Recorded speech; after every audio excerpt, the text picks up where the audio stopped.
కాలం పాటు భారతదేశమంతా సేవాదల్ ఆధ్వర్యంలో బ్రిటిష్ వారిపై తెల్లదొరలపై పోరాటం చేసిండ్రు. ఆ రోజు వారిపై పోరాటం చేసి నాడు స్వతంత్ర పోరాటంలో ఎంతో మంది అసూలు బాసిండ్రు.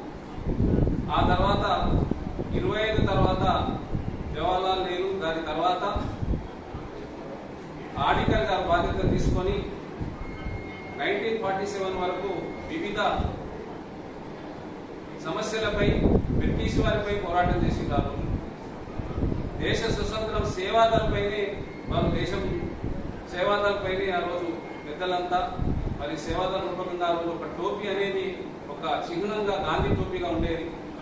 దాంతో white shirt, white black shoe. అదేవిధంగా ఆ రోజు మనకు ఆర్మీ లేకుండే కాబట్టి ఈ సేవాదల్ వాళ్ళే ఆర్మీ రూపకంగా పనిచేసేవారు.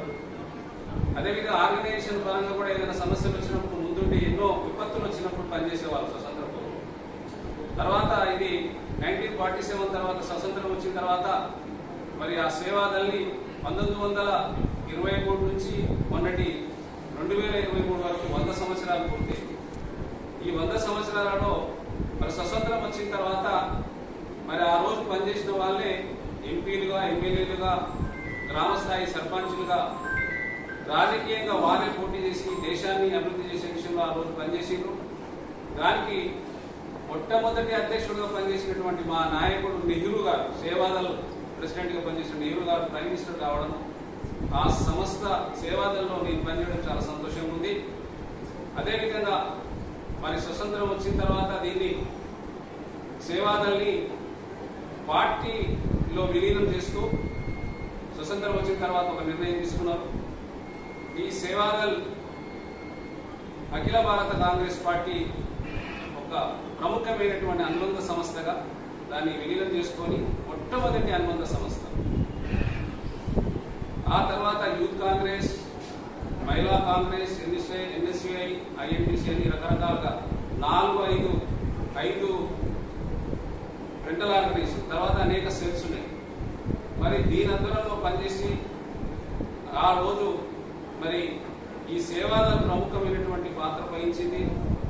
ఆ రోజు నుంచి ఒకవైపు ఆర్మీ రూపకంగా స్వతంత్ర పోరాటంలో పనిచేసి మరి ఈ ఆర్గనైజేషన్కు అఖిల భారత కాంగ్రెస్ పార్టీ సేవాదల్ అఖిల భారత కాంగ్రెస్ కమిటీకి ఒక అనుబంధంగా వెన్నుముక్కలాగా ఉండి మరి అనేక విపత్తులు వచ్చినప్పుడు పనిచేసి అదేవిధంగా ఎంతో మంది నాయకుల్ని శిబిరాలు నిర్ణయించి ప్రొసిక్యూషన్ శిబిరాలు క్యాంప్స్ పెట్టి అనేక మందిని రాజకీయ నాయకులను తయారు చేసినటువంటి సంస్థ సేవ.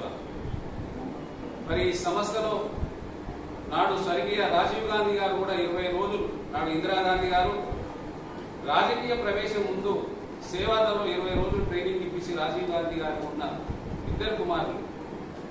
మరి రాజకీయం అంటే ముందుగా తెలుసుకోవాలి, స్వతంత్రం ఎలా వచ్చింది, ఏ విధంగా ఉంటుంది, సిస్టమ్స్ ఏ విధంగా ఉంటాయి అనే విధాన్ని తెలుసుకోవాలని రాజీవ్ గాంధీ గారు 20 రోజుల ట్రైనింగ్ తీసుకుని రాజకీయ రంగం ప్రవేశం చేసి, సంజయ్ గాంధీ గారు కూడా వారు ట్రైనింగ్ తీసుకోవడం అయింది. ఇలా సేవాదల్లో పనిచేసిన వాళ్ళు దాదాపుగా 2 ప్రైమ్ మినిస్టర్లు మరి ఇక్కడ నుంచి బయలుదేరి మరి రాష్ట్ర దేశానికి నాయకత్వం వహించారు. మరి వారిని స్మరించుకుంటూ మరి గడిచిన 100 సంవత్సరాలలో సేవాదల్ పాత్ర ప్రముఖమైంది. దేశంలో ఎక్కడ విపత్తు జరిగినా, ఏ కార్యక్రమం జరిగినా కూడా ముందుంటది.